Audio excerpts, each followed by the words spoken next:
जीना, क्या है जीना, तुम बिन क्या है जीना, तुम बिन जिया जाए कैसे, कैसे जिया जाए तुम बिन, सदियों से लंबी है रातें, सदियों से लंबे हुए दिन, आ जाओ लौट कर तुम, ये दिल कह रहा है, आ जाओ लौट कर तुम, ये दिल कह रहा है, तुम बिन जिया जाए कैसे, कैसे जिया जाए तुम बिन।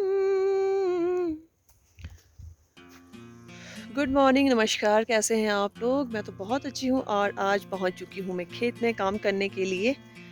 और बोलेंगे खेतों में काम करने जा रही है और बाल बड़े खुले रख के जा रही है। एक्चुअली बाल गिल्ले हैं, बाल धोए हैं तो सूखते नहीं हैं सर्दियों में आजकल। सुबह से 7 बजे के धोए हैं बट अभी तक सूखे नहीं हैं, तो सोचा जब तक खेत में नहीं पहुँचती ऐसे खोल के रखती हूँ, सूख जाएंगे तो बांध दूंगी क्योंकि काम नहीं होगा ऐसे। हम दोनों आए हैं आज काम करने, थोड़ा धूप का इंतज़ार कर लिए क्योंकि सुबह सुबह ठंड में काम नहीं होता। तो ये निकाल रहे उड़द की दाल और मुझे करनी है लहसुन की गुड़ाई। ये पूरा तिरमिर का पेड़ जिससे दांतुन होगी, तो हमने एक पौधा रखा है ये खेत में कभी दांतुन करनी हो। और ये है भ्यूड़, यहाँ भ्यूड़ बोलते हैं, हमारे भी बोलते ब्यूड़, भ में फ़र्क हो गया है। और ये देखो मेरा लहसुन बिना बारिश के कैसा हो गया, बारिश ही नहीं हो रही है ना तो ऊपर से पूरा जल गया है देखो। पर अब गुड़ाई तो करनी पड़ेगी क्योंकि मैं जब गई थी उसके 1 महीने पहले मैंने गुड़ाई की थी इसकी, तो अभी तक गुड़ाई नहीं हुई है, तो ये कर लेती हूँ आज।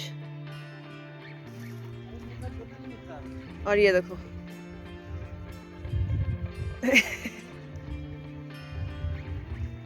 इन्होंने कांगड़ी गाना लगा के रखा है और निकाल रहे उड़द है। हाँ हिमाचली, बट कांगड़ा में ज़्यादा गाते हैं ये। और ये उड़द देखो सूख गए, आगे को ये निकाले नहीं है, तो ये इन्होंने उड़द निकाल के रखे। देखो इसके अंदर से मैं निकाल के दिखाती हूँ आपको, यहाँ निकल नहीं रहा है। ये देखो क्या दाना है, क्या खाएंगे इसको, इतना सा दाना लगा है,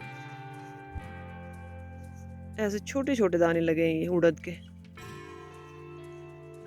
ये फलियां इसकी देखो।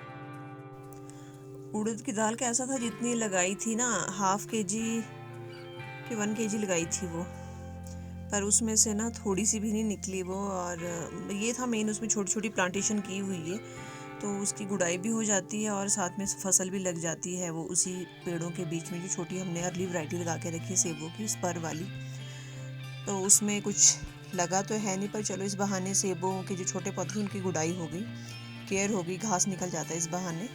और फसल हो गई तो ठीक है, नहीं हुई तो फिर कुछ नहीं कर सकते उसके लिए। तो वो हस्बैंड निकाल रहे थे तो मैंने बीच में ब्रेक दे के यहाँ पे मैं आ गई थी लहसुन की गुड़ाई करने के लिए, क्योंकि लहसुन जैसे बारिश आजकल बहुत कम हो रही है, ठंड तब भी है पर बारिशें कम हो रही है क्योंकि पहाड़ों में ठंडी हवाएं तो चलती ही रहती है, तो उसमें थोड़ा सा प्लस पॉइंट ये रहता है कि आप इजीली धूप में जाकर भी काम कर सकते हो। हम दोनों अपना अपना काम कर रहे थे। ये गाय के लिए हरा घास ला रहे थे इसको भ्यूल बोलते हैं। इसके लकड़ी अगर पानी में डालो, मायके में रखते हैं, पानी के बीच में रखते हैं, इसके बंडल जैसे बना के, और बाद में उसकी रस्सी बनाई जाती है जो इस भ्यूल के डंडे होते हैं, पतली पतली स्टिक जैसी होती है उससे। तो वो तो खैर यहाँ नहीं करते, मैंने पोटली बांध ली थी और ये अपना भ्यूल का गटका ला रहे थे। मैं थोड़ा सा इनका वीडियो शूट किया, उसके बाद में फिर वही दोबारा उस काम में लगी थी क्योंकि मैंने ज़्यादा तो नहीं कर पा रही थी क्योंकि मुझे अभी घर भी जाना था लंच के लिए। मम्मी का फ़ोन आ गया था कि हम लंच पे वेट कर रहे हैं, कि मैं ब्रेकफास्ट बना के आई थी और लंच की तैयारी मम्मी ही कर रहे थे घर पर। तो हम दोनों खेतों का जो छोटा मोटा काम था वो निपटा रहे थे। तो लास्ट में ले आई मैं पोटली बांध के, दादाजी के कमरा होता था यहाँ बगीचे में ही, उनके कमरे की जो बेडशीट थी मैं उसको उठा के ले आई। Good evening. तो मैं पहुंच चुकी हूँ अपने किचन में। दिन को आपको जैसे मैंने दिखाया कि मैंने लहसुन की गुड़ाई की, पर वो सारा काम नहीं हो पाया क्योंकि टाइम हो गया था लंच का और बहुत ड्राई था नीचे, बहुत मुश्किल था उसकी खुदाई करना। तो थोड़े थोड़े 1-2 क्यारियाँ की मैंने। फिर मम्मी ने लंच पे बुला लिया, हमने लंच किया। अब थोड़ी देर धूप में बैठे, फिर जो रूटीन छोटे मोटे काम होते वो किए। और आप बोल रहे होंगे वैसे धाटू पहनती नहीं, बट आज धाटू पहना। एक्चुअली ठंड बहुत ज़्यादा है और वो पहन लेती हूँ। तो आज कुछ ट्रेडिशनल डिश बना रहे थे मम्मी, तो मैं वो दिखाती हूँ क्या है। थोड़ा लाइट कम है क्योंकि ये इमरजेंसी लाइट जली है, लाइट चली गई अभी। तो आज बन रहे हैं इंडरे, जो हमारे पहाड़ी में बनाते हैं यहाँ पे। इंडरे कोलथ की दाल होती है, हमारी जो पहाड़ी दाल होती है ये है कोलथ, और ये होते हैं गलगल के पत्ते। मैं इनमें रोल करके बनती है ये। और ये अरबी है, मैंने छिल दी है, ये अरबी के छिलके निकाल के रख दी है। और प्याज नहीं डलेगा उसमें, प्याज लहसुन कुछ नहीं डलेगा, सिर्फ अदरक डलेगा। प्याज तो मैंने, ये सब्जी बना रही हूँ बैंगन की शाम के लिए, उसके लिए काट के रखा है मैंने। तो ये अभी मम्मी बनाएंगी, तो मैं बताऊंगी आपको कि मम्मी कैसे कैसे बनाते हैं इसको। ये हमारी पहाड़ी डिश होती है यहाँ पे, जो स्टीम कुक होता है। तो अभी मम्मी आए नहीं है, मम्मी है अंगीठी के पास बैठे हुए। उसके बाद जब वो आएंगे तो वो कुक करेंगे, फिर मैं आपको दिखाऊंगी कैसे कैसे बनता है। उसके पहले मैं सब्जी अपनी बना लेती हूँ ताकि मैं पूरा फोकस उनके बनाने की प्रक्रिया पे रख सकूँ। मम्मी पहुँच चुके हैं किचन में और उन्होंने कुंडी में पीसना शुरू कर दिया है अरबी के बीज को। बीज बोले, जो अरबी के पीसीज रखे हुए थे, जो मैंने छिल के रखे थे उनको। तो यहाँ पे मम्मी ने कद्दूकस कर दिया है अदरक को, और फिर जो हमने कोलथ थे पीस के रखे हुए, एक्चुअली ये मम्मी ने सील बट्टे पे पीसे हुए थे। मैं वो वीडियो शूट नहीं कर पाई, एक्चुअली मैं उस वक्त बगीचे में थी, तो मम्मी ने पीस के रखे हुए थे ये।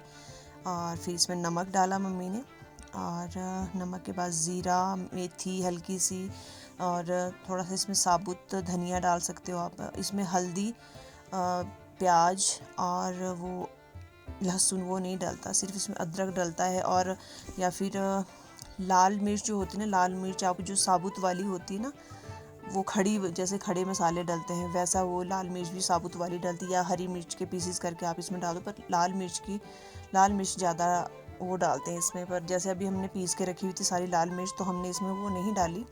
अभी हमने जो पीसी हुई थी वही डाली इसमें। तो मम्मी काफ़ी अच्छे से बनाते हैं इसको। मेरे को, क्योंकि मैं मैश करने से बड़ी टलती हूँ, क्योंकि उसमें मैश बहुत ज़्यादा करना पड़ता है, जो ताकि इसको इतना सॉफ्ट हो जाए ये मैश कर करके कि आप इजीली इसको, पफ़ी सा होता है फिर खाने के लिए बिल्कुल ये, कि जब आप इसको स्टीम कुक करते हो तो अच्छा सा फ्लेवर आए इसके अंदर। पूरा जो जितने मसाले डाले उनका फ्लेवर बिल्कुल खुल के आए, सारे फ्लेवर्स इसमें। तो मम्मी इसमें गरम मसाला भी डाल रहे हैं, क्योंकि गरम मसाला ज़्यादा नहीं डालते, छोटे छोटे चम्मच रखे हैं हमने मसालों के बीच वही डाल के रखा है मम्मी ने। और थोड़ी सी इसमें मम्मी ने ना अजवाइन डाली थी, क्योंकि मम्मी हर खाने में ना अजवाइन बहुत डालते हैं। अजवाइन मम्मी बहुत पसंद करते हैं कि उससे खाना डाइजेस्ट भी हो जाता है और फ्लेवर भी कुछ हट के आता है। तो मम्मी ने ये देखो मैश करना शुरू कर दिया है। तो मम्मी बोल रहे थे तू इतनी देर में खुद ही बना लेती तो ज़्यादा अच्छा होता, पर मैं मम्मी का ही वेट कर रही थी कि आप ज़्यादा अच्छा बनाते हो। तो क्योंकि वो लोग बचपन से इस कल्चर में रहे हुए, मैं तो बाद में शादी के बाद आई हूँ इस कल्चर में, तो वो लोग रहे हुए हैं इस कल्चर में, तो वो ज़्यादा अच्छे से कुक कर सकते हैं, बना सकते हैं। सीखती हूँ, बनाती हूँ मैं भी, ऐसा नहीं है। पर काफ़ी अच्छी डिशेस होती है पहाड़ी लोगों की। एक तो स्टीम कुक होती है और फ्रेश होती है, और अपने वो होती है कि लोकल लोगों ने जो लगाए होते हैं ये दालें वगैरह बिना किसी फर्टिलाइज़र्स के, वो ज़्यादा प्लस पॉइंट होता है यहाँ पर। तो इसमें ये पत्ते लेते हैं गलगल के। तो इस गलगल के पत्ते में इसको ऐसे रख देते हैं, फिर ऐसे स्टीम कुक करते हैं इसको। और आप इसको चाय के साथ भी खा सकते हो, जैसे हम खाना खाते हैं, जैसे हम साथ में पापड़ लेते हैं ना, एक एडिशनल वो होता है हमारे पास, वैसा ही एडिशनल अगर आपको कुछ करना हो तो इसको आप तड़का लगा के भी खा सकते हो।